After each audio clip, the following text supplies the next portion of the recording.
जयराम महतो की party JKM ने अपने नेत्री को निशा भगत को पार्टी से निष्कासित कर दिया है। ये मामला तत्काल उन्होंने कुर्मी समाज को लेकर जो टिप्पणी की थी उससे जुड़ा हुआ है। निशा भगत जेकेएम से गुमला में पिछले बार विधानसभा चुनाव लड़ी थी और इससे पहले भी उन्होंने जो रांची में सरना झंडा को लेकर मामला हुआ था, जब उन्होंने आदिवासी ईसाई को लेकर जो है टिप्पणी की थी, तब जेकेएम ने उस पर कोई एक तरह से समर्थन किया था। लेकिन जब मामला कुर्मी समाज को लेकर आया तो जेकेएम ने उन्हें बाहर का रास्ता दिखा दिया। क्या उन्होंने कहा? उन्होंने कहा, देखिए, एक बार फिर से जो कुर्मी समाज है वो जंतर मंतर से लेकर रेल रोको आंदोलन का एक तरीके से ऐलान कर दिया। उस पर उन्होंने कहा कि कुर्मी समाज चाहे रेल रोको या बस रोको या ट्रक के नीचे सो जाओ या जंतर मंतर से कूद जाओ, लेकिन आदिवासी का अधिकार नहीं मिलेगा, इसलिए कि आदिवासी होने के लिए आदिवासी पैदा होना पड़ता है। इसके अलावा उन्होंने कई तरह की और भी बातें कही। अब जो है एक तरफ आप देख रहे हैं कि जयराम महतो जो जंतर मंतर पर प्रदर्शन हो रहा उसको लिए उन्होंने बस रवाना किया और एक तरीके से लगातार वो हमेशा ही कुर्मी समाज की जो एसटी में शामिल करने की मांग कर रहा है उस पर वो मुखर होकर बोलते रहे हैं। लेकिन जब अपनी ही पार्टी के नेत्री इसके खिलाफ जब बयान देती है तो कहीं ना कहीं उन पर सवाल उठना शुरू हो जाता है कि आप देखिए कि किस तरीके से एक तरफ जयराम महतो कुर्मी समाज को लेकर सपोर्ट कर रहे हैं और उन पर ये आरोप भी लगते रहा कि कुर्मी समाज की एक पार्टी है जेकेएम, और इसलिए जो है कई लोगों ने इन्हें सवाल उठाया। लेकिन अब जब उन्होंने निशा भगत को बाहर निकाल दिया है तो अब फिर से उस सवालों के घेरे में आ गए हैं। अब लोगों ने कहना शुरू कर दिया है कि भाई जो बात कही जा रही थी उन्होंने साबित कर दिया कि जैसी बात जब कुर्मी समाज की आई तो आपने बाहर का रास्ता दिखा दिया और 6 साल के लिए निष्कासित कर दिया। लेकिन यही निशा भगत जब कुछ दिन पहले सरना झंडा को लेकर ईसाइयों के खिलाफ उनके खिलाफ जब वो बयान दे रही थी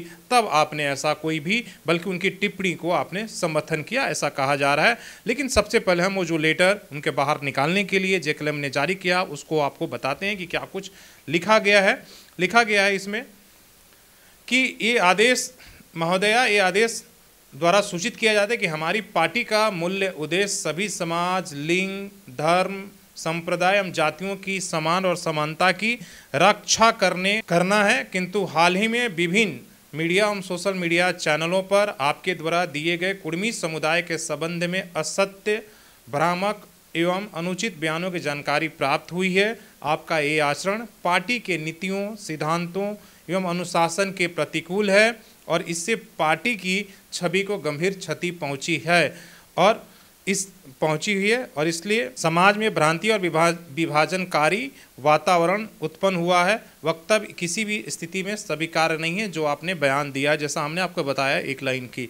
अनुशासन समिति के अनुशंसा के आधार पर आपको तत्काल प्रभाव से पार्टी की सभी पदों एवं जिम्मेदारियों से मुक्त किया जाता है और आगामी 6 वर्षों तक पार्टी की किसी भी गतिविधि, पद या दायित्व में आपकी भागीदारी नहीं रहेगी। मतलब पार्टी से उन्हें निकाल दिया गया है, स्पष्ट शब्दों में कहें तो।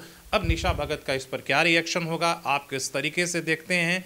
एक तरफ कुर्मी समाज जो है जंतर मंतर के, दिल्ली के जंतर मंतर पर वो अपनी मांगों को लेकर वहाँ प्रदर्शन कर रहा है। झारखंड में और बंगाल, उड़ीसा, जहाँ आपने देखा होगा कि तीनों राज्यों में फिर से उन्होंने आंदोलन का एक तरीके से ऐलान किया है और फिर से ये मांग कहीं ना कहीं एक बार फिर जो है इसको लेकर कुर्मी समाज सड़कों पर दिखेगा, रेल रोको आंदोलन शुरू होगा।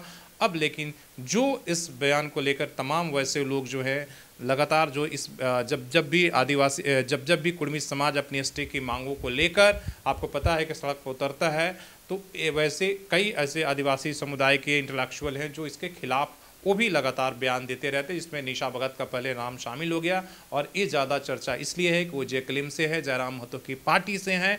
अब जयराम महतो ने उन्हें बाहर का रास्ता दिखा दिया है, तब भी वो सवालों को घेरे में है कि जब उन्होंने ईसाइयों के खिलाफ, जब आप सभी धर्मों की बात कर रहे हैं, तो जब उन्होंने ईसाइयों के खिलाफ सरना झंडा को लेकर बयानबाजी कर रही थी तब आपने कुछ क्यों नहीं किया? जब अपनी पर बात आई है, अपने समाज पर बात आई है, तो आपने बाहर का रास्ता दिखाया। आप इसको किस तरीके से देखते हैं, आप कमेंट करके बता सकते हैं। धन्यवाद।